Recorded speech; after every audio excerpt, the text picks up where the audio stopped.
Good evening, ladies and gentlemen.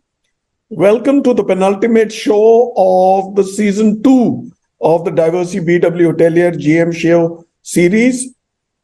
This is the 35th episode. Today, Thursday, December 29.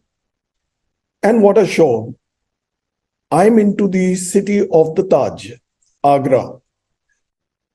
And we have a great topic to discuss today.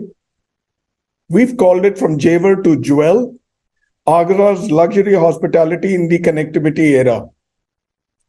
Javer is going to be a game changer for Agra, Mathura, and that entire catchment. It's the go-between location between Noida and Agra, and what a connect and what an investment.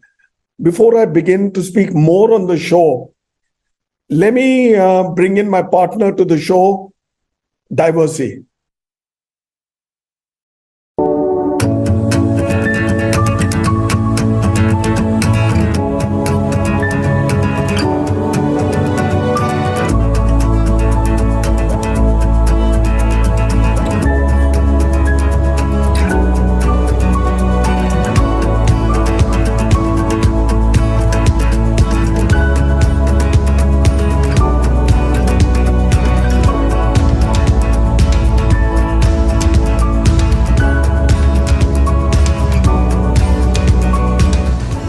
Thank you, Diversey. You've been a great partner. We'll be doing 36 shows. Tomorrow will be the 36th show.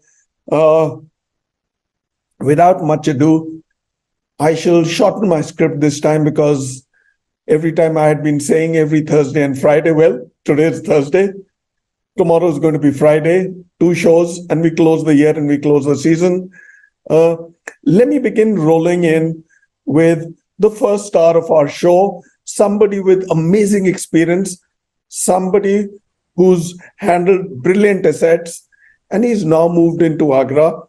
Rajesh Chakraborty, my good friend from the Taj. He's the Cluster General Manager Operations and the General Manager of the Taj Hotels and Convention Center in Agra. Welcome to the show, Rajesh ji. Thank you so much, Bhuvnesh ji, and it's good to be in your show. And it's a brilliant opportunity and pedestal for us to put our view in this esteemed show. Thank you. Such a pleasure. Last time when you logged in, you were in Aurangabad. Absolutely. So our second one together and a good one. Thank you. Next in is my good friend from Agra again, Samir Jilani, who heads a wonderful asset over there, an iconic asset. He is the general manager of the ITC Mughal, a luxury collection resort and spa. Welcome to the show, Samir. Good afternoon, Mr. Khanna. Good afternoon, fellow colleagues on the show. And it's a pleasure to be here and speak about Agra, the destination which definitely is a jewel for all of us. Thank you so much, Samir. Thank you for being there. Next in is my good friend, Shyam Kumar, who's the general manager of the Doubletree by Hilton in Agra. Hello, Shyam. Good afternoon, sir. How are you? And good afternoon to other colleagues as well. Sir, first of all, thank you so much for bringing in this show to Agra and giving us that platform to speak to the world, connect us with the world, and something which is really needed. Thank you so much once again, and so happy to be here. Delighted to do the show in Agra. Can you imagine doing a show particularly in Agra? I think they will be the first ones to do it, and we'll do more. Next in is Amulya Kakkad, who's the general manager of the Clark Shiraz in Agra, one of the first 5 stars in Agra. Welcome to the show, Mr. Kakkad. So thank you very much for getting this show as a lovely platform. I'm delighted to join the show with my fellow colleagues. Thank you very much. Thank you, Amulya ji. Next in is one of the 3 Khannas on the show today, Mukta Khanna. Mukta Khanna is the general manager of the Holiday Inn Agra. Welcome to the show, Mukta. Good afternoon, Mr. Khanna. Good afternoon, everyone. It's really lovely to be here. And thank you for bringing this show to Agra and giving us our due credit for the city. And this is really a city beyond Taj. And I think that's what the platform we look at today. Those are very kind words. And thank you for gracing the show, Mukta. Your presence means a lot. Thank you, sir. Last but not the least, the third Khanna on the show. May I say the second one, and I'll be the third one. Saurabh Khanna.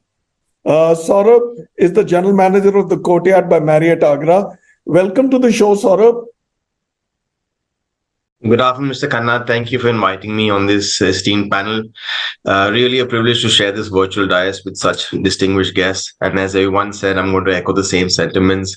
Thank you for putting Agra on this platform. I think it deserves much more than what people talk about. So thank you for putting us there. Well, I couldn't agree with you more. Agra deserves a lot. You know, Agra is in more ways than one. Of course, it is a wonder of the world, but it means a lot for Indian history, for Indian hospitality, travel, tourism, and also F&B. So thank you, gentlemen, and Mukta. Thank you for being there. Let me begin with a brief introduction to the show. Today, we set our sights on the timeless city of Agra, home to the iconic Taj Mahal, as it undergoes a transformative phase with the imminent inauguration of the Jewar Airport. And today we explore how the connectivity leap is reshaping Agra's luxury hospitality landscape, unlocking opportunities and challenges for general managers and luxury general managers for that. Now that I've set the context of the show going, let me roll in with the first question with you, Rajesh, if I may, with your permission.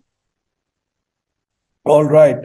Let's begin straight away with MICE opportunities. And if you can analyze the potential and challenges in hosting MICE in Agra. As you all know, that MICE tourism has become the increasingly popular in recent years, and business recognize the importance of hosting, big meeting, conferences, and events outside their home turf. Also, we at Agra Hotels offer all the amenities and conveniences which are necessary for a successful event, as well as variety of activities and entertainments. Options are well available at this city.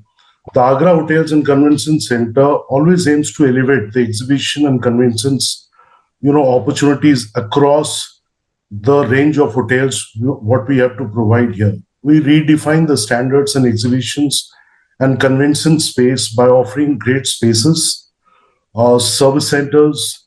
We have the infrastructure and very capable of handling large-scale MICE social events, weddings, concert, and many more. Currently, the key source market we have been, always banking on the major metro cities, whether it's Bombay, Chennai, Delhi, and some mega cities like Hyderabad and Bangalore. But the emerging upcoming markets in the future and current is Agra, Udaipur, Ahmedabad, Varanasi, which exhibits the possibilities that this city can host mega MICE conferences at the hotels. According to the latest research, if you see 2023, India outbound marketing meetings, incentive conferences have a huge potential of almost $13.4 billion. And it should reach by 2031. The Indian outbound tourism market experiencing significant growth due to the combination of many more factors like economic growth, government support, infrastructure development, and increasing awareness among businesses and individuals of the benefits of attending such international MICE events. As India continues to expand the global business presence, the MICE tourism market is likely to continue its growth trajectory in big way. The growth of India's MICE tourism market influenced by several key factors, and one of that is economic growth. India expanding in a big way, as we are the 5th largest economy of the world. Going forward, we'll achieve the 3rd position very soon. Globalization of the entire market is also a key factor, where increasing globally necessitates international meetings, collaboration, as well as the network opportunities. This also drives the demand of outbound MICE in a big way. Thirdly, the tourism infrastructure development, as city of Agra also had done a lot of connectivities which was not there in past. Currently, the city is connected to the major cities, whether it's Jaipur, Bombay, Hyderabad, Ahmedabad, and these are the key source market upcoming for our MICE conference business at the city. Also, corporate incentive programs also did a lot of things in terms of companies use outbound MICE as a tourism as part of their employee incentive program. This encourages employees to, go to the other cities and participate in such kind of MICE conference to get business across the country. Destination diversity also plays a very important role, which is increasingly looking for diverse destination, both popular and emerging, to host MICE conferences. And Agra as a city, we have almost 12 five-star hotels with an inventory of 2,200 room availability, and the conference and banqueting sizes also to offer and capture sub businesses in the future as well. So overall, this city have the potential in terms of infrastructure, logistics, as well as connectivity to host bigger MICE conference at the city going forward. Very well said. I must tell you, like I've always maintained, Agra is a magnet, right? The numbers are waiting to happen. People want to come and see the Taj. People want to come and experience Agra. Now, with the opening up of the Jewar Airport, which is due in another few months, if I may, next year, I think the real action is just about to begin, right? So we hoteliers need to be prepared. Very soon in the future, you will see a shortage of rooms. You'll see a shortage of capacity, right? You talk about MICE, you talk about travel tourism, you talk about weddings. It's all, waiting to happen. It's already happening, but the scale is going to be very large, Rajeshji. And you already have a convention center over there. You've made your investments where the buck is, right? So good. And given the fact that we have amazing road, rail, and air network and regional air connectivity, I think all in all, it augurs extremely well for us. Thank you, Rajeshji. Let me now slip in with my good friend, Samir Jilani. Samir, like Rajeshji and my other colleagues, is a very experienced hotelier. And I'd like to pick on his mind on operational dynamics. Samir, if you can help us navigate the operational intricacies faced by luxury hotel general managers, which covers sales, marketing, revenue, and also a dose of cultural sensitivity.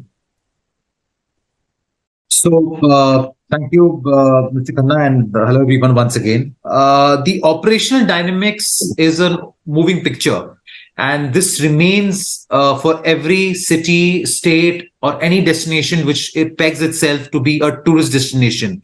Various means of tourism, types of tourists, that's a different topic which will be covered during this session. But overall, I feel that the moving picture has its problems, plus minuses, and how we enhance the strength that is there with us is the main thing which we all have to look at. So when I look at sales, now the sales would be only the viewing of the segment, but also how do we establish new segments into the existing set of clients that come in. How do we harness the relationship of the existing set of clientele that we have? The new avenues possible to get what maximum in terms of people's inbound to us and eventually the revenue for the hotels.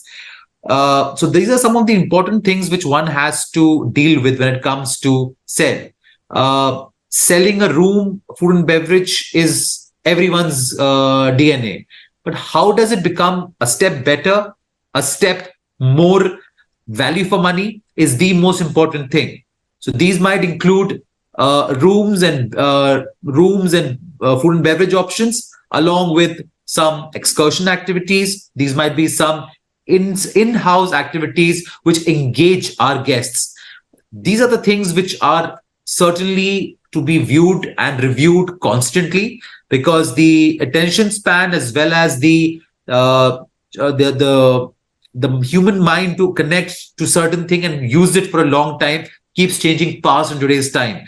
And today we are sitting in a generation which has got the millennials as well as the exponentials all put together in the same time period. So there are 3-4 generations overlapping each other, each having their own different requirements. So catering to them is also an important part. Marketing. What do we market besides Taj Mahal? How do we market Agra? City of Love only because of Taj Mahal. City of Love not for a MICE wedding, not for a MICE conference, but as Rajesh was trying to put across the strength of MICE, that needs to be marketed in the options available in today's requirement. So the marketing is not only about the space, it's about what you can do as outdoor activities. What can you do as team building activities? What can you do as sightseeing excursions? Indulgence into the history, or the as simple as the food trades. So these are things which has to be shown to the general world besides us as City of Love, Taj Mahal, and Agra. Revenue is the final outcome of all these efforts. The entire pie of the graded hotels or 4-star, 3-star plus hotels, the total pie is the size of nearly around 1,500 CR per month, give or take another 200, 300 CR across the figure of 1,500. Everybody has their slice possibility. Everybody has a chance to take a slice out of the pie. It's how much do you really bite and get more than the regular share is the most important thing. And again, doing things differently, citing the right chance and enhancing the opportunity is one of the most important things that are to be seen. So overall, revenue remains the prime objective of our business. With inbound tourism becoming at an all-time 106% rise over the years for this year, 15 billion in terms of revenue generation for the country, I think we stand a very good chance of enhancing our revenues across the next 2-3 years by nearly around 10 to 15% every hotel by itself. And this is just not about increasing the prices, because that is a very, very dangerous strategy as to just keep increasing the price every year. It's how much do you play the market as per its season, as per its months, as per its time period. So the revenue management has to be very precise and very dynamic, is how I would say about revenue. Cultural sensitivities or cultural competence or cultural competence is something which I would like to say is again a managed aspect of human psychology, which needs to be integrated with our final requirement of guest satisfaction. Agra becomes a inlet towards the metropolitan Delhi, or a larger, better tourist destination than UP being Jaipur. So eventually people come here, train themselves for a very short time and move out very fast. Some of them have an understanding of Agra as just being a place where weddings are not the prime objective, but an inbound tourism is. So those mindsets have to be changed for our current set of staff members that we have. Also, the cultural sensitivities remains with the tourist. So besides MICE weddings, they have to be told there is something called as culture. There is something called as cuisine. There is something called as the vibrant festivals of this of the city and state. They have to be told aloud to the general public or to the population of the country. Buzzing bazaars is again a part where cultural sensitivities are broken and barriers are the barriers are broken about mindsets. So this is where overall the operational dynamics remain and lie for Agra. Very well said, Samir.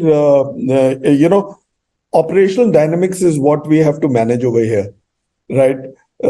It's all happening. So we're like the proverbial pundit who actually is the go between the assets built and the guests who are coming in, right? Yes. So like you very rightly said, right, about revenues, I agree with you. Revenues can be rates, if I may, can be a double-edged sword.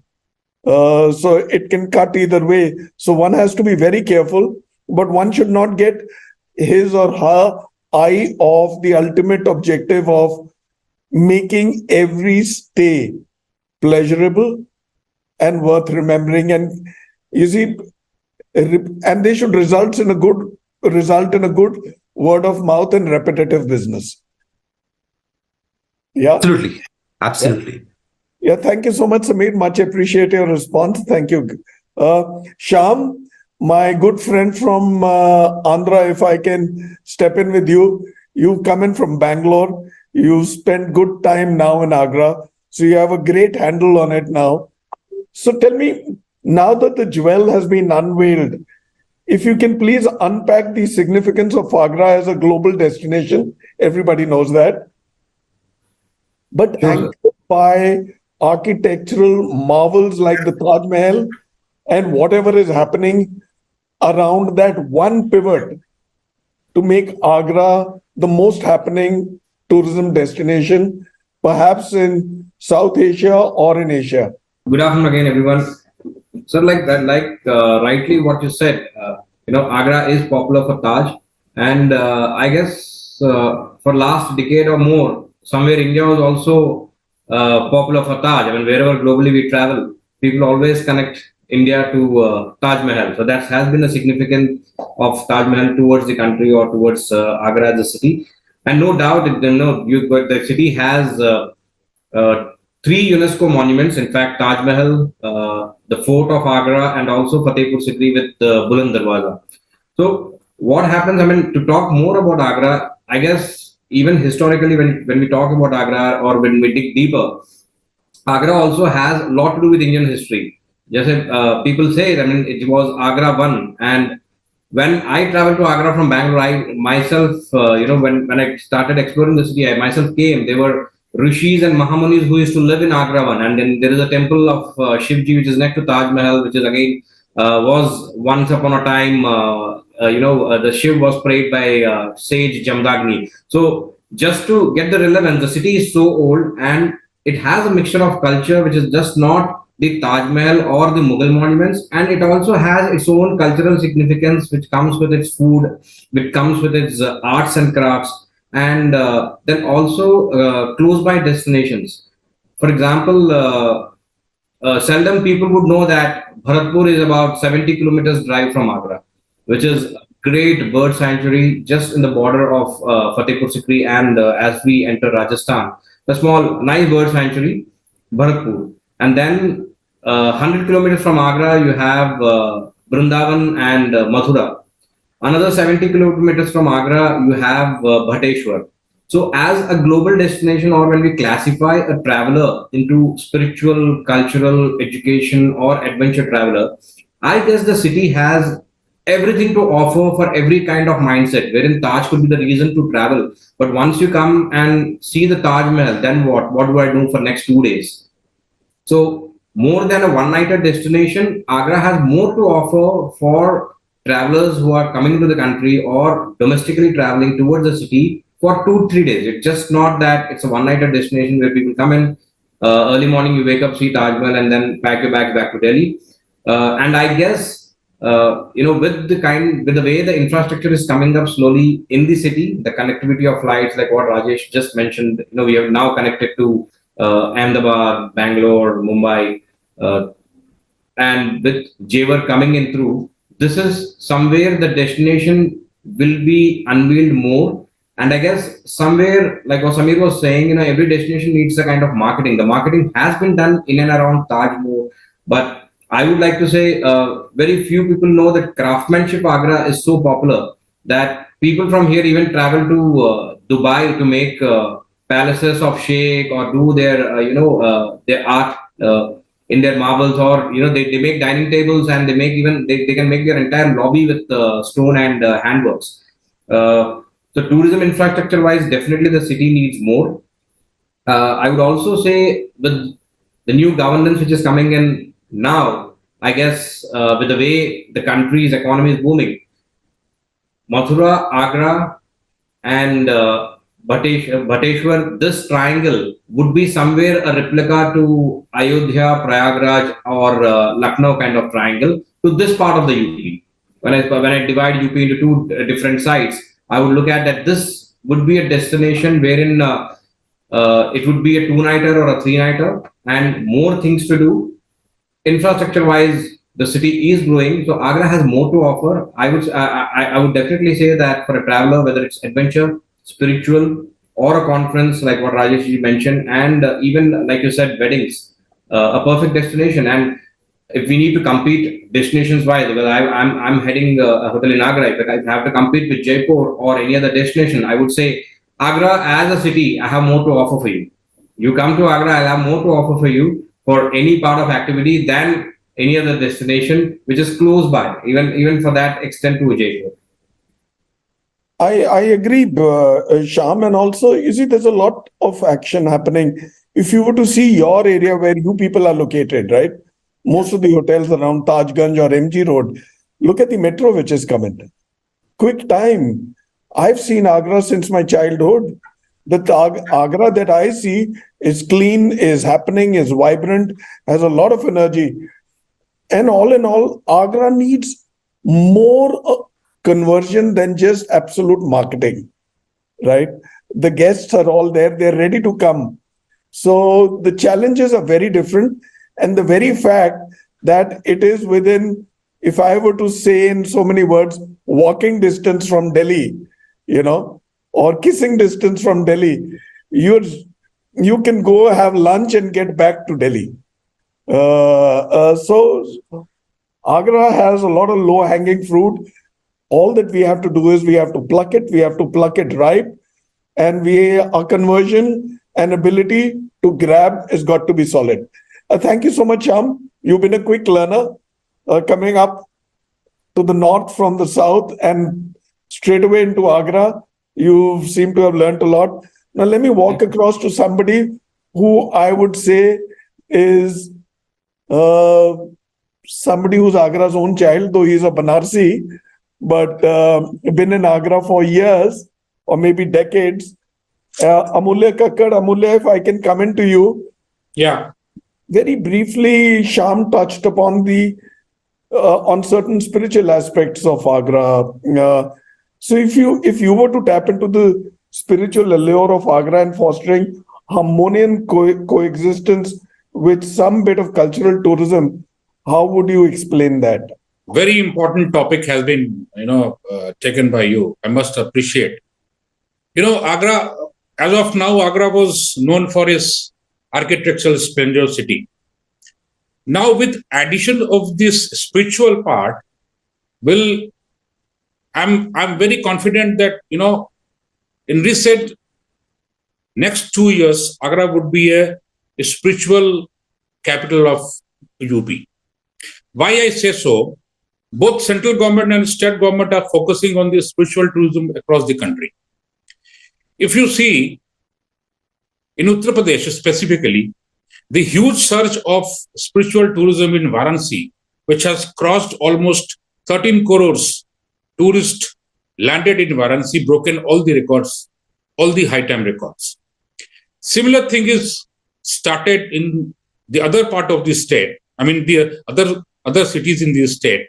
Like day before yesterday, the Chief Minister of Agra was, Chief Minister of UP was in Agra, wherein he has visited the place called Bhateshwar, as Sham was rightly saying. The Bhateshwar is going to be a spiritual landmark in UP very soon. This CM has already sanctioned a project of close to 240 crores, which will enhance the tourism opportunities in Bhateshwar by rehabilitation of almost 42 Shivling temples, which are across the Yamuna River at the Bhateshwar itself. Agra is surrounded by 4 Shiva temples, which unfortunately people doesn't value.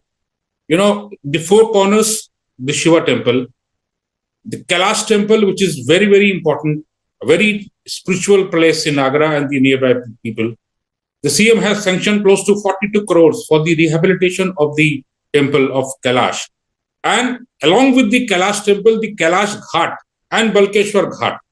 These two ghats has been, shall be redone up on the verge of Sabarmati riverfront, which is being made at the Ahmedabad. So by bringing these kind of projects in Agra, the opportunities for spiritual tourism is very, very, very, very high. Agra is also known for its cultural tourism. Agra has a very rich culture in the city. When we talk about the rich culture, the cohesiveness in the city is very, very, very, very good. If you see, in last so many years, Agra has not witnessed anything which can harm the tourism in Agra. Agra also has a Taj Mahotsav every year. This is a calendar event which happens. It's a culturally rich event which happens in Agra every year from 18th of February to 27th of February, wherein the display of the cultural activities, the musical evenings, the handicrafts, this is the cultural tourism. People come and, make their visits in those days and witness the Agra Taj Mahotsav. I must say, with these kind of activities, the Agra is going to be emerge a very strong destination for spiritual tourism.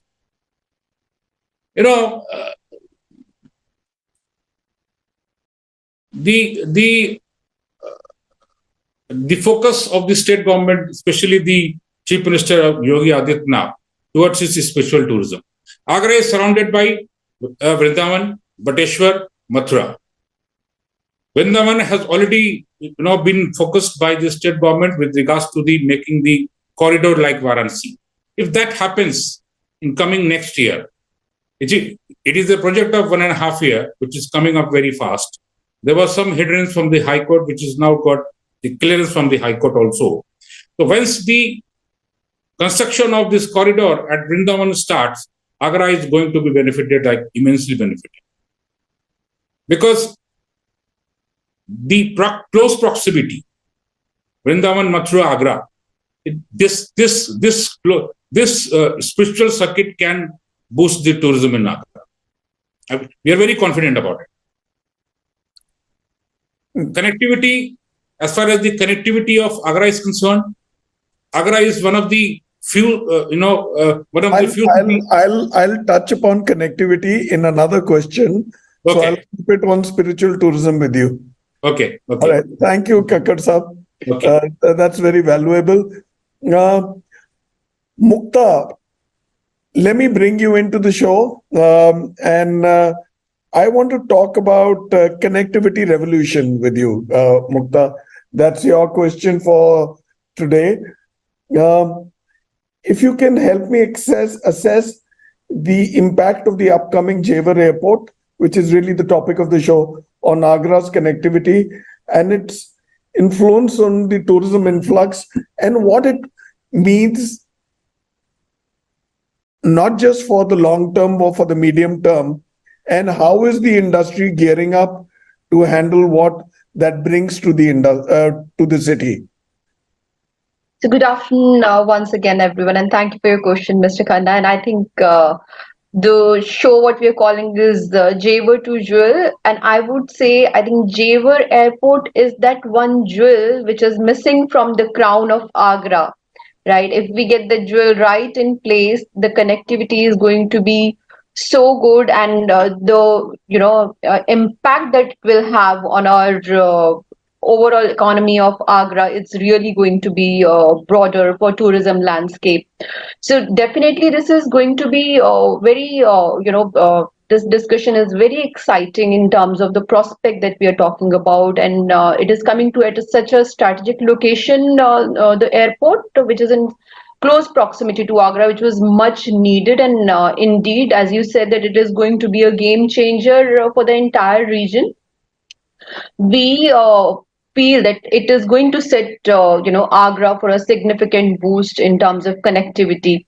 So, firstly, this will have, this becomes like a major transportation hub with modern facilities, and that's what the international travelers or even the domestic travelers look at. So, travel becomes one major part of anyone's planning when they are planning. Maybe it's a personal trip or it's a business trip, or what we are talking about, the MICE and the wedding. So, travel, how smooth your journey is going to be, how soon are you going to reach, how far is the place. So in terms of the connectivity that the international avenues and the domestic avenues that will open for the travelers around the world is going to be massive, and which means that Agra will become more convenient and efficient, attracting a broader spectrum of tourists all around, whether it's international visitors or somebody who's just coming to explore Taj Mahal, and the domestic travelers who are just coming to experience the vibrant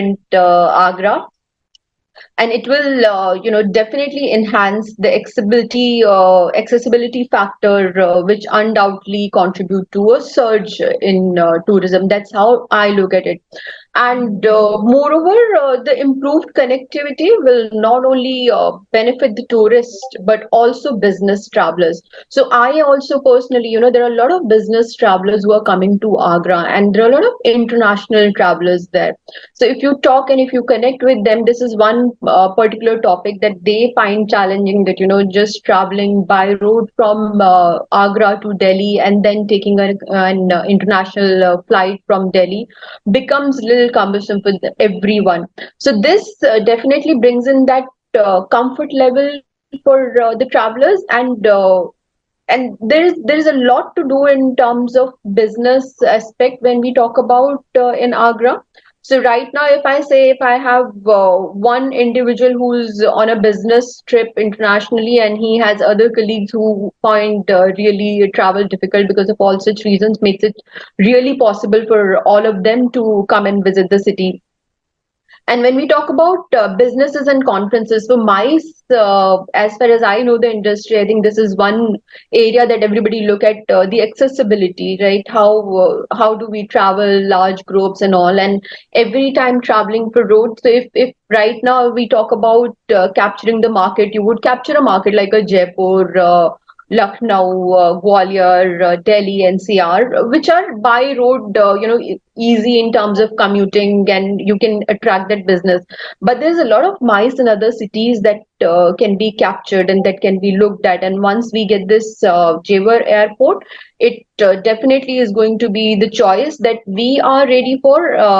So Agra has that sort of inventory to offer for MICE and conference, as Rajesh also mentioned, and uh, you know Shah mentioned. But there is one apprehension that people feel is travel. So this is definitely going to make that easy for them, and corporate events, meetings, and this influx in business itself, contribute to a lot of economic development in the region. So in terms of tourism landscape, we anticipate a diversified influx of visitors and improved accessibility. And this will definitely encourage tourists to explore not only the iconic landmarks that we have here in, which is Taj Mahal, and the few unknown gems that all of us have spoken about.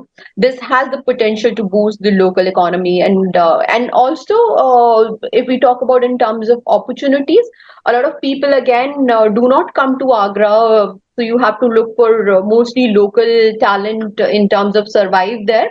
But if the accessibility from the Jewar airport becomes better, definitely we can attract that sort of a talent to the market as well.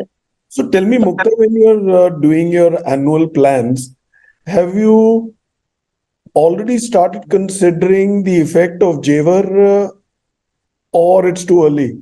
It's I think too early to do that. Let the airport start, and definitely everybody, as we say, in terms of increasing rate and growth in the revenue, the growth that we have seen this year, obviously all the hotels have surpassed their 2019 numbers. So the budget that we are doing for the next fiscal year, we have not taken that into consideration. But I think 2025 definitely we will take that. And that's going to have a significant effect on the ADRs? It would. It would. It would. Acha. Chalo. Thank you so much, Mukta. That's Thank you. interesting. Thank you for your response. Thank you, sir. I'll walk into the other Khanna now. Saurabh. Saurabh, there's no taking away India from the big fat Indian wedding and from the big fat Indian wedding, India and Agra. So if I can pick your mind on that, and how do you manage the grandeur and intricacies of hosting opulent Indian wedding in Agra's luxury hotels? And also, why Agra over other locations for this magnificent event for which all parents in India save a lot? Thank you once again, Mr. Khanna, for the opportunity, and I'm glad I'm getting to speak about a topic rather, which is, I think, the darling of the industry right now. I think it's been the flavor of not just the season, but for the past few seasons, and I think has been the mainstay of our business for the past 24 to 30 months post COVID, and we've just seen how not only the effect and the relevance it has to the health of the hotel industry at large, but also to the economy of the entire city, right? There are so many ancillary businesses that are fed by weddings, whether it's the gardens or the venues, the caterers, the bands, the car rentals, the jewelry showrooms, the clothes showrooms. All of them are being fueled by one single juggernaut called the Indian wedding, right? And this segment continues to outshine and outperform year on year. I think all of us on this platform today have seen a considerable growth from 2020, 21, 22, and 23 in the wedding business that's been catered in our hotels. I mean, for us, as I said, it's been ruling the roost for not just this past quarter, but for the entire past 12 months. And we've done over 60 weddings this calendar year. And if I take an average length of stay of roughly 2.5 nights, that works out to be almost half the year that is consumed only by Indian weddings. So that's the significance of weddings to Agra as a market, and I think to our industry as a whole. Now, while typically each wedding has a template in the sense that there is one cocktail dinner that you'll see a afternoon haldi or a mehndi function, you'll see a gala dinner on the main wedding night. But I think the experiences as years go by are getting more and more evolved. The customers and the guests are becoming more and more exposed to various other experiences globally, and they want to inculcate that in their weddings as well. What we see as a trend right now is decisions are also being narrowed down on hotels based on how many different venues can you give us, right? For each event, there is a specific theme, and guests want to not just have the decor based on that theme, but also the food, also their own attire, the music. So everything is becoming more and more customized and more personalized. Guests are willing to experiment a lot more with food offerings. They want to try Lebanese, they want to try Japanese, Thai, and the typical staple Indian requirements of Indian food and Oriental items, Chinese items, I think is gradually fading away, and guests are migrating or transitioning to more or different experiences of different cuisines.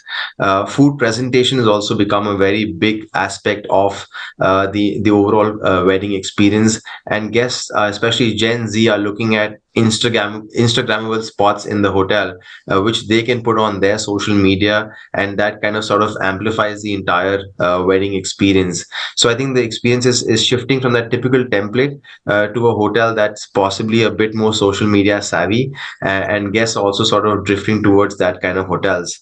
I mean, wedding industry for India is a $40+ billion industry that is fueling the aspirations not just of the existing hotels, but a vast pipeline of hotels that are also being built, not just in Agra, but also all across India. And I think that's great, because it's one segment that's not just been growing year on year, but also it seems to be immune to any social, health, or economic crisis. I mean, through COVID, the only thing that we all survived on was perhaps weddings. And considering the size of our population and the surge in disposable incomes that we're seeing of late, I think there's enough meat on the bone for all of us, as long as we can cover our basics and also make sure that there are there are some wow moments that we can create for the guests who are not just paying for the wedding, but also guests who are potential suitors and will come for their own family weddings or their own weddings. So the market itself, as I feel, is going to swell going into 2024 as well, and hopefully all of us can cash in on that. Additionally, to answer your question on why Agra is so much more a preferred destination, I think one, of course, as everyone's alluded to, is the connectivity from Delhi NCR, which still remains to be our primary source market. It's the easiest getaway, barely 2.5, 3 hours. Also, the city itself has built a full infrastructure, right? You've got vendors for everything. You've got different food experiences. So it's almost a turnkey solution. So for someone to plan a wedding for which they've been saving all their life savings for, the hassle of trying to plan things, trying to move materials from one location to another location, I think all that is going away slowly. And I think people are realizing the benefit of a destination that is very close to a metro city and has everything in-house pretty much to deliver exceptional experiences.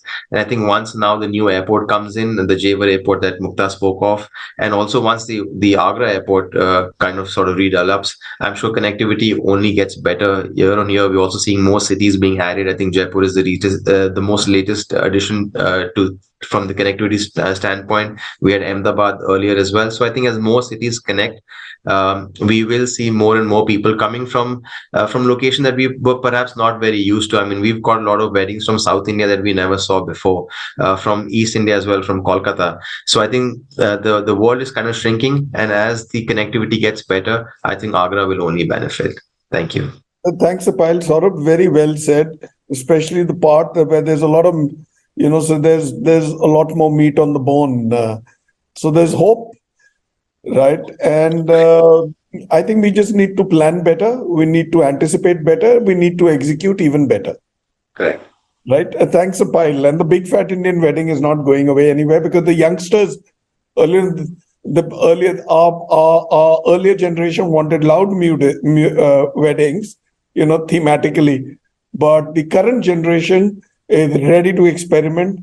They're going the extra yard. And more than anything else, they don't mind spending good money. Correct. Yeah. So thanks, Apil. At this point, I'll take a short commercial break of 10 to 15 seconds, and I'll come back to you. Thank you so much.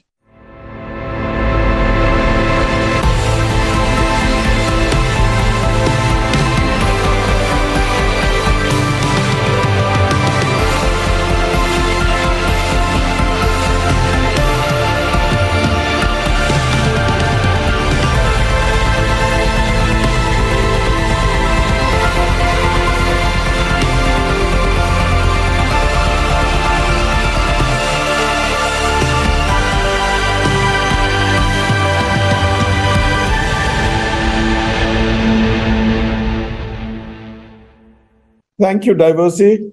Let me walk across to you, Rajesh ji, for your second question for the day. I'd really want to pick your mind with somebody who's got such experience on revenue management.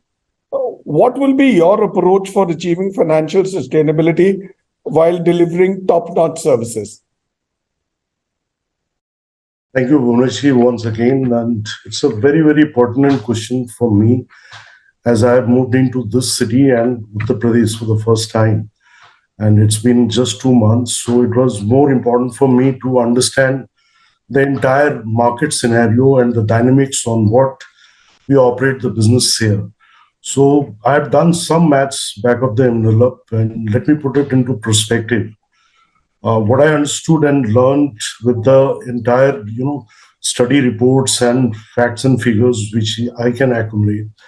The city have 12, luxury hotels, which is 5-star category.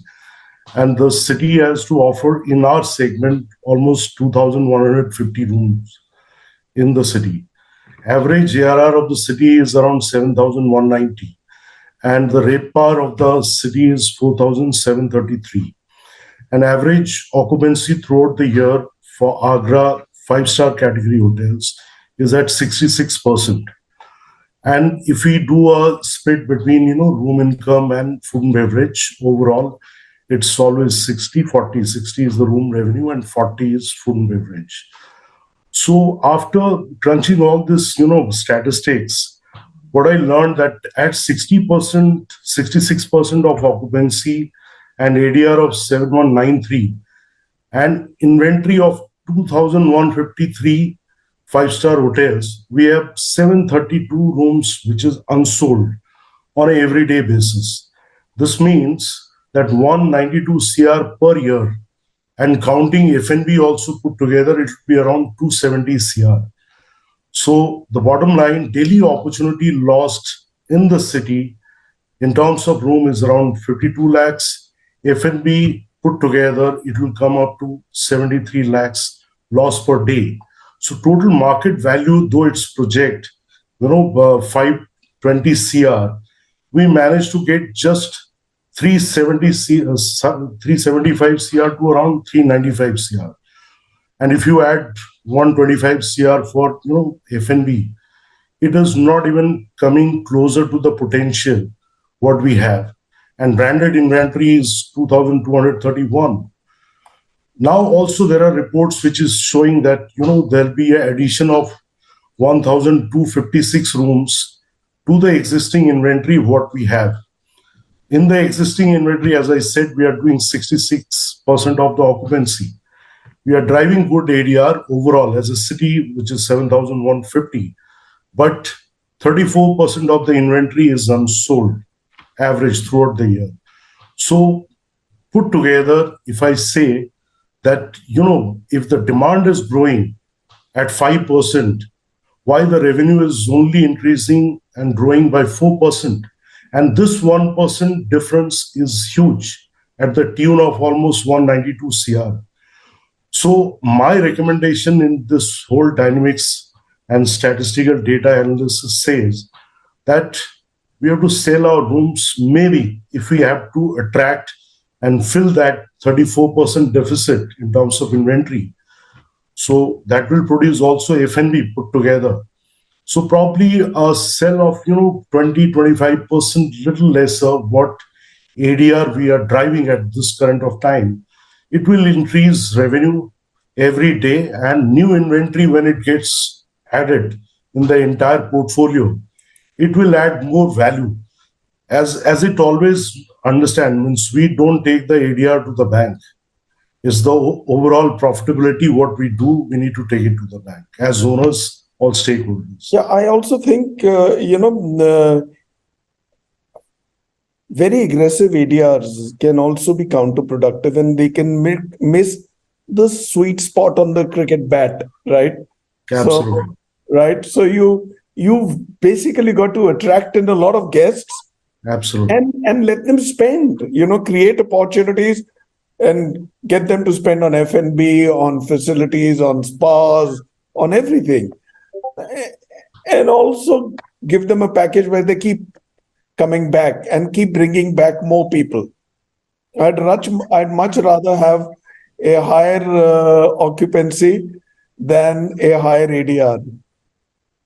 Absolutely. And rather than going 34% of occupancy is vacant, and losing out a revenue of at the tune of almost 292 CR, it's a loss to the hotels, to the city. True. And if you see the market dynamics in terms of segment of hotels also, it's the mid-market which is ruling the roost, that is around 32%. True. Upper upscale is just 17%. True. Upscale is 34%, and luxury is only 16%. There you are. But the main area which is more, deficient is the budget hotels. It is only 10% is the market for this. And if we have to do greater, business scenario for the city, probably we have to have these brands, positioned in the city as well, so that overall the revenue generation as tourism as well as hotel industry will be great in the future. Also, as you have, kept the theme for this entire, from Jewel to Jewel, Agra's luxury hospitality in the connectivity area and era. I would say, connectivity in capacity of flight size, again, empty city rooms, almost 34%. Time constraint will be also be mitigated if this Jewel thing comes up, which will help the entire logistic, transportation, limitation of road and railway network will be also confined. Additional cost going to be incurred to reach destination and loss of this money to the city will be also mitigated. And mixed use of MICE as well as tourism to increase the average length of stay in the city is much going to be appreciated in the future. Thank you so much, Rajesh. That's very interesting, very detailed, and very valuable. The point that you specifically make, I've already spoken about it. ADR should not become counterproductive. Absolutely. And I'd much rather have my hotel filled than to have a 34% vacant spot like that you said. Thanks a pile. This is so valuable. Great response. Samir, if I was to come back to you, I want to pick your mind, Samir, on strategic positioning. How can general managers strategically position Agra as a global hospitality hub? It's a bouquet of multiple steps that need to be taken by all of us. And strategic position will remain as the final outcome if you start looking at, let's say, quality positioning. You start looking at brand positioning. You start looking at situational positioning. You start looking at the benefit positioning. You start looking at, let's say, the perceptual positioning of the hotel. You also look at the competitive positioning as to I am better than XYZ, XYZ is better than ABC. Those kind of activities have to be carried out to finally position ourselves. For doing that, I think marketing ourselves is the most important thing. Every hotel does that, but everybody needs to find that sweet spot which they are very well versed with to play the game. And accordingly to the demand also, we have to keep changing ourselves. That is very important. If you start playing the game only of weddings, then eventually you will have vacant capacity within the hotel.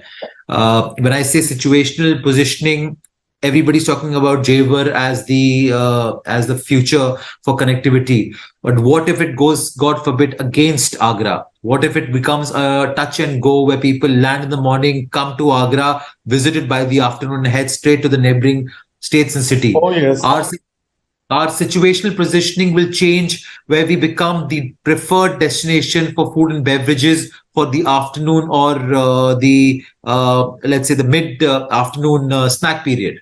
These are the certain things which people will have to assess and then take decisive steps about. And as I said in the beginning, it's one of my favorite things to say. This is a moving picture. It just needs to be captured and narrated the way the audience wants to see or feel it. So that's how I would say with regards to the strategic positioning. And the means remain within what we are doing already. MICE, weddings, FIT, inbound, culinary experiences, corporate.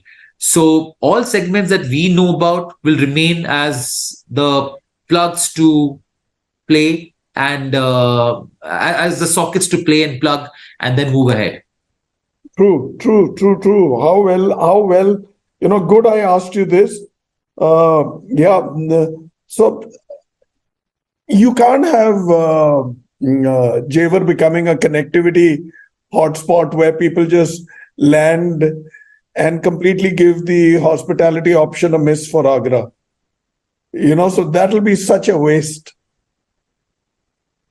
Least said the better, and least thought in against Agra the better. So let's hope. This is something which we really missed. But yeah, I guess we'll have to plan much better, and the government even better.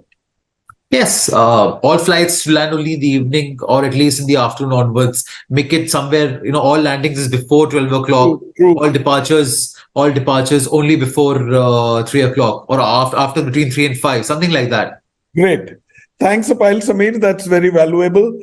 Shyam, if I can come to you, I want now short. Our next 4 answers are going to be within 3 minutes each.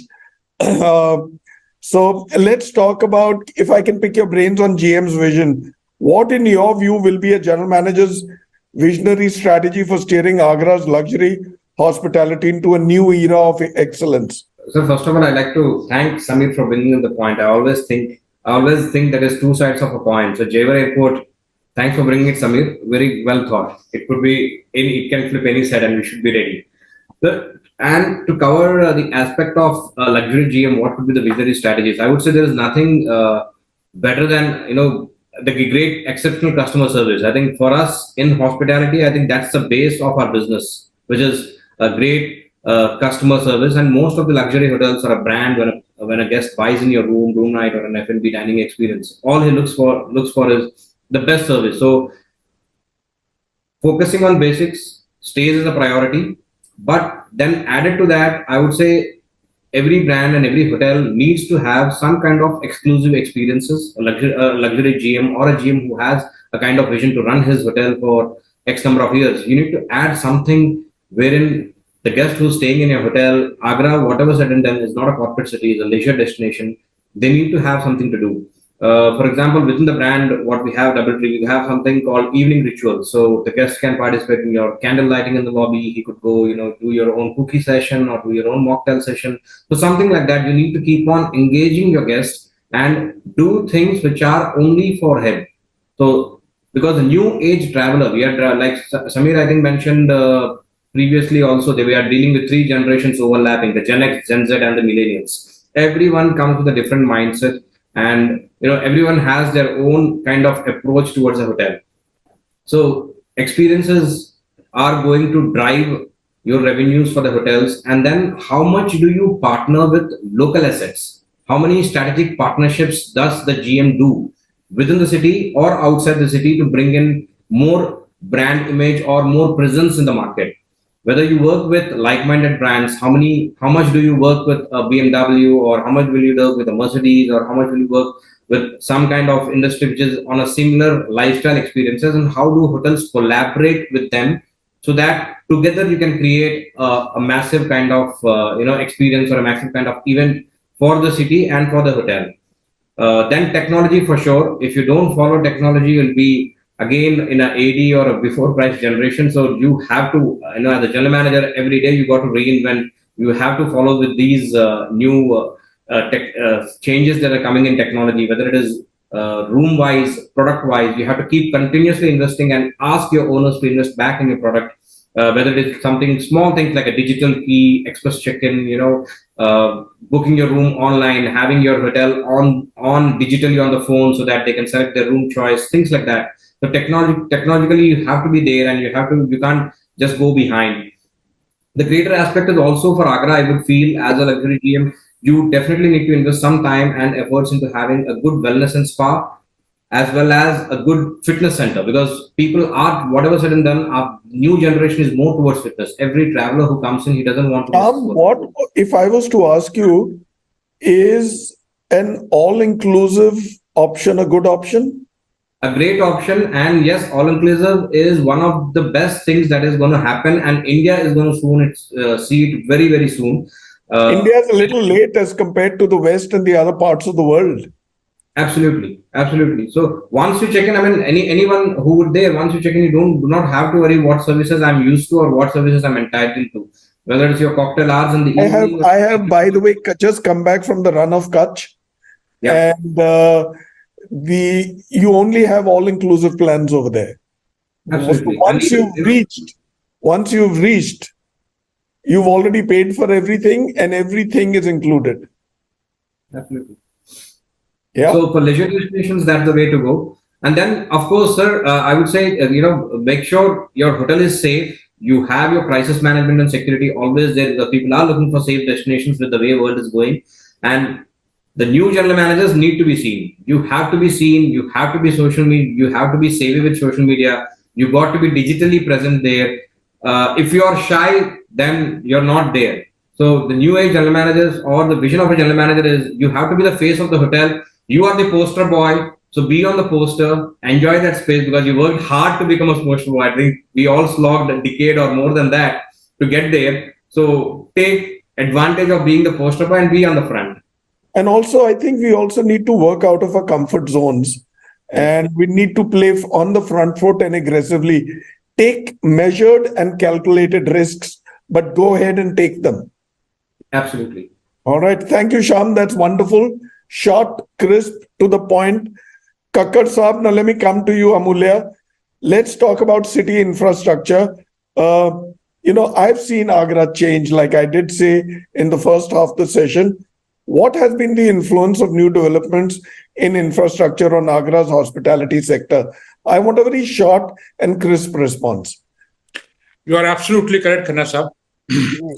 There was a drastic change as far as the infrastructure facilities in Agra is concerned.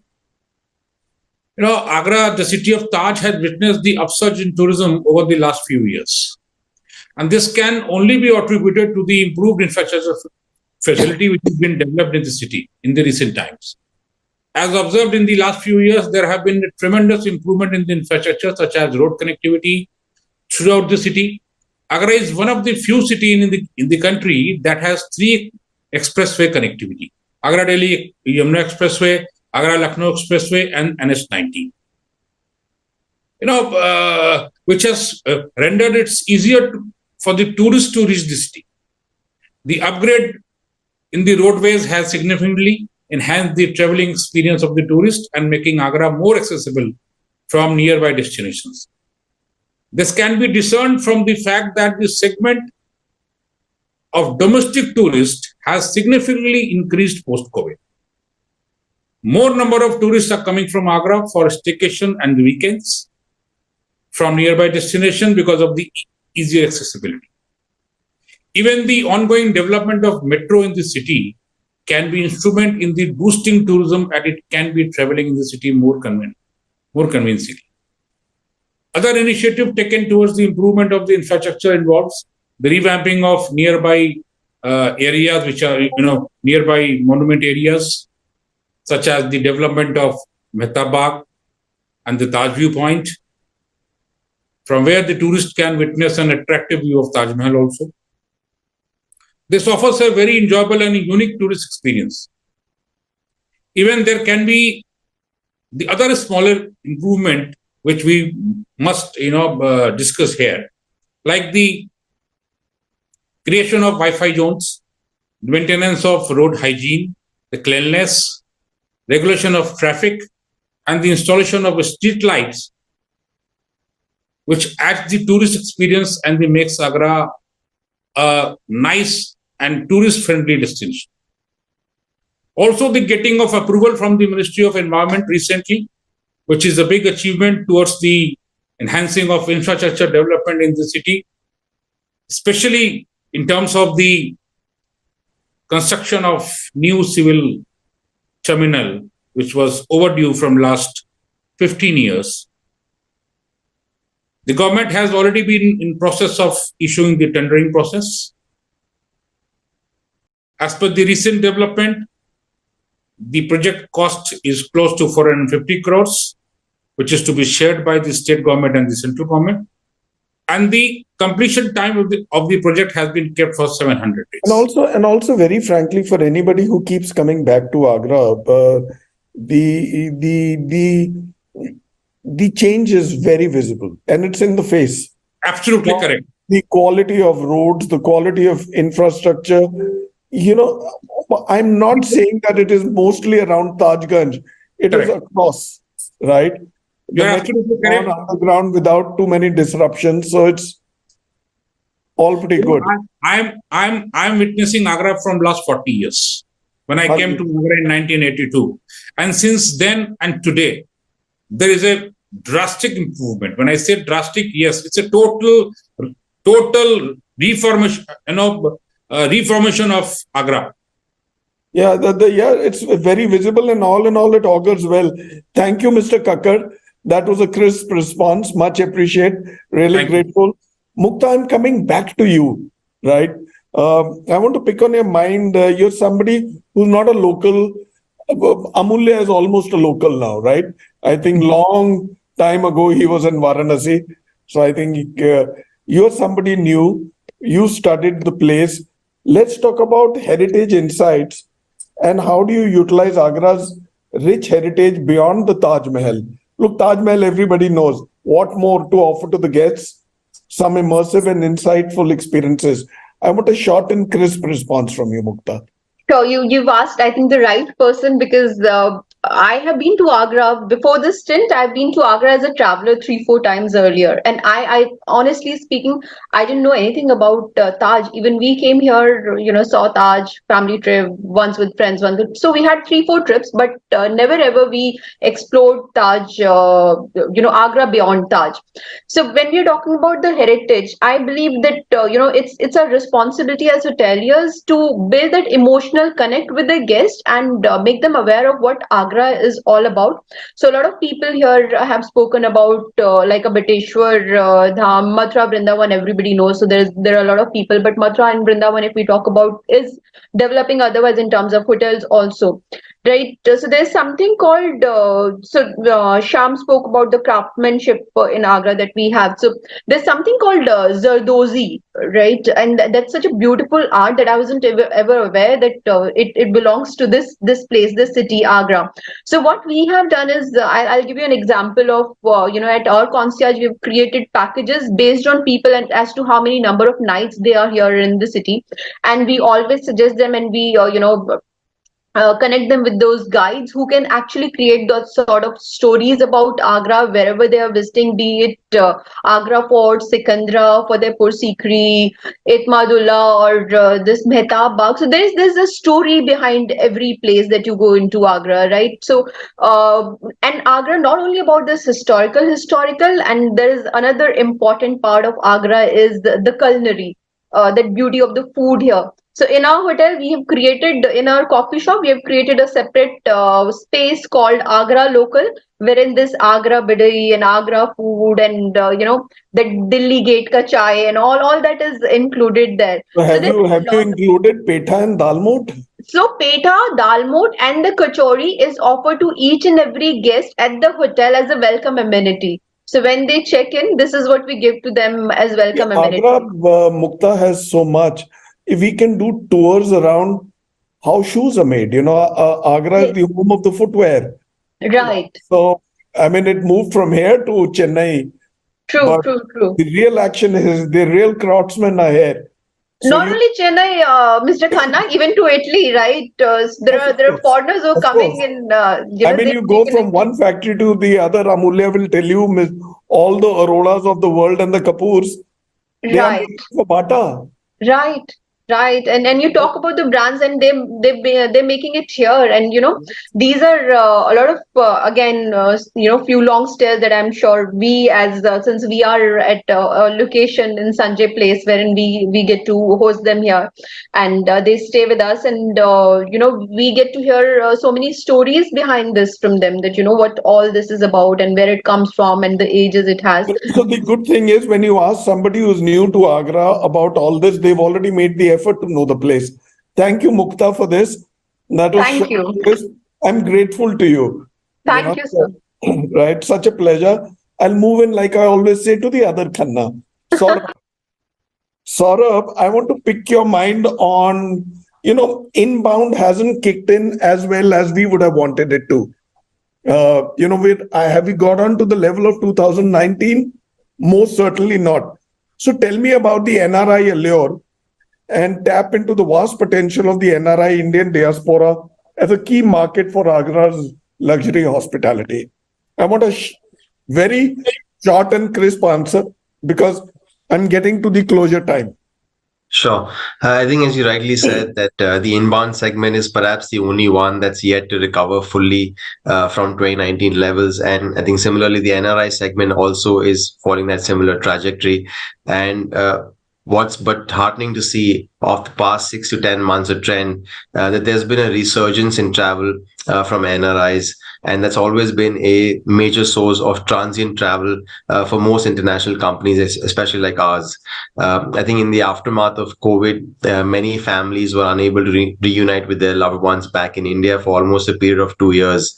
Many second generation NRIs were not able to showcase their roots, the cultural riches that India has to offer to the next generation. and all this pent up demand has off late led to a resurgence of travel from NRIs, especially from US, UK, and some parts of Canada. And I think in the past couple of months at least, we've seen a phenomenal inflow of NRIs that are coming to our shores or through our doors in the recent past. And I think what's again heartening to see is that they're not just coming with their immediate families. You see them traveling in much larger groups of friends or extended families. They're not just covering the typical golden triangle of Delhi, Jaipur, Agra, but they're venturing to other cities as well. Of course, what's also taken prominence is religious pilgrimage, right? A lot of them have not perhaps done their religious pilgrimage for many years. So they're visiting Varanasi, they're visiting Haridwar, and all of them are coming via Agra as well to make sure that they get a glance of the Taj Mahal whilst they're visiting the other cities that we spoke of. Again, an encouraging sign is that the inflow of these travelers is not just restricted to Q1 and Q4, what we would typically see. I think we've been seeing them coming throughout the course of the year, the past 12 months. Of course, the numbers swell in Q1 and Q4, but what's heartening to see is that at least Q2 and Q3 also seeing a similar number. For a company, a global company like us, I think the NRIs kind of get naturally attracted to hotels like ours for two reasons. One is, of course, the lure of the brand that we've got. It's a brand that's got presence all over, so I think it's easy recognition. And secondly, our loyalty program, Mad Bonvoy. So we've got almost 150 million members worldwide. So that kind of helps us get a competitive advantage over other players in the market, and that's really something that we play on. Saurabh, have you seen significant movement on this, or you've seen just the first spots of green shoots? I would say the last 2 months has definitely shown a significant movement. It would not just be the first spots of green shoot. I think the first spots of green shoot start coming towards the end of Q1, which, I mean, I'm talking about calendar year, not financial year. But yeah, we're seeing, as I said, slowly the numbers are flowing in consistently, and that's what we're really happy with from an overall perspective. And I think this segment's always been an immense contributor to the health of our industry, and also again to the health of the local economy as well, right? They're buying guides, they're eating out, they're doing the entire direct and indirect, and also from a forex standpoint, Correct. Precious foreign exchange, and also. Correct. And also, when Indians don't go outside, we say forex. Correct. And also, as Mukta spoke of, how do you expose people to the local heritage and the local culture, right? So these are the guys who are willing to see all those elements, how the carpets are made or how the marble is done. One international head of state, right? They're all international, of course. What am I saying? So any head of state, they all, or celebrities, they try and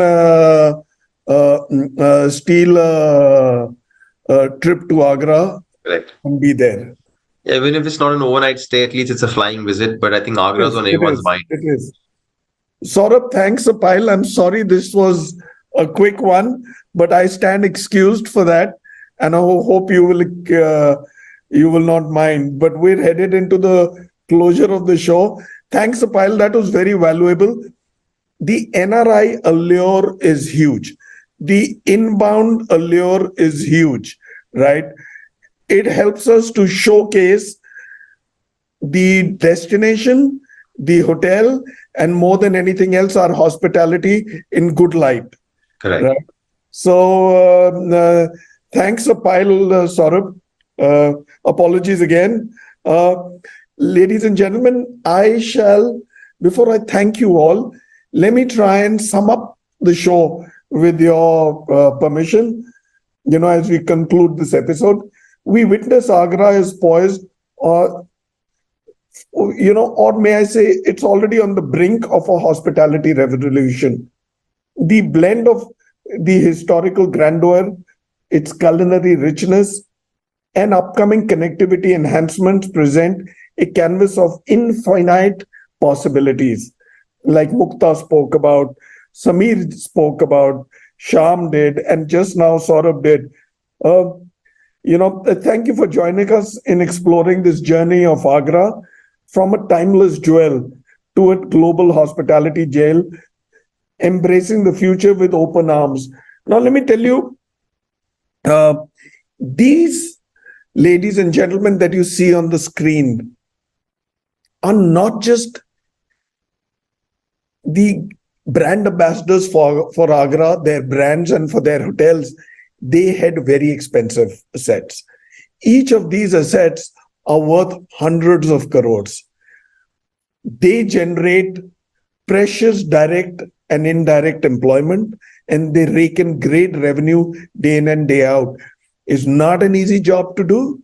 They are hawk-eyed, but they have a 24/7 job. But then for all those impressionable who are watching this show, you must strive to fill their shoes over the next few years. These guys are great champions. They are great businessmen. They are brilliant entrepreneurs.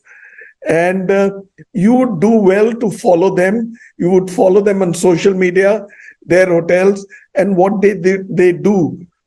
In which other industry can you head such mammoth assets and run such successful businesses worth thousands of crores, the kind of revenue they churn in? Their assets were worth hundreds of crores, right? And if I was to ask them, Samir, how many people in your hotel?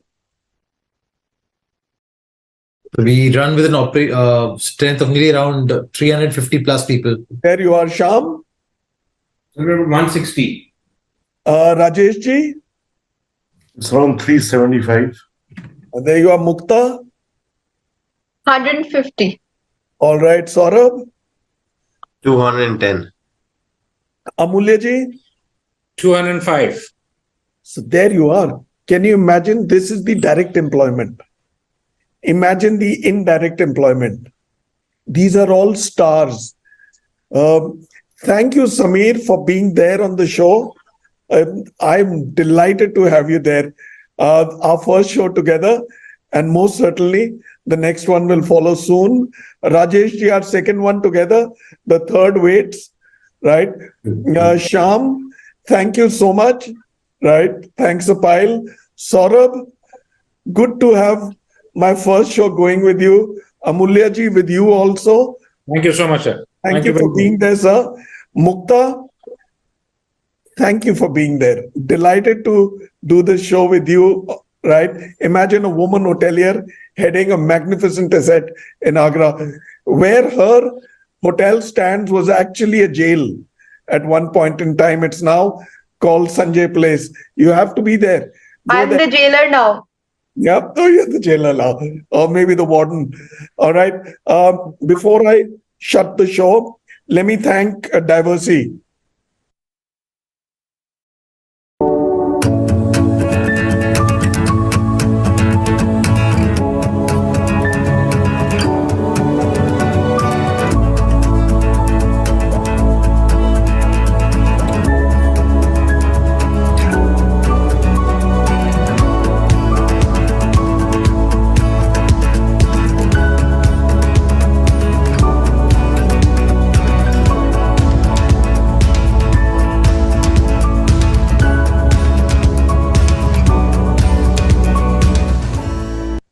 Thank you, everybody. And also let me thank the BW team. Thank you, everybody.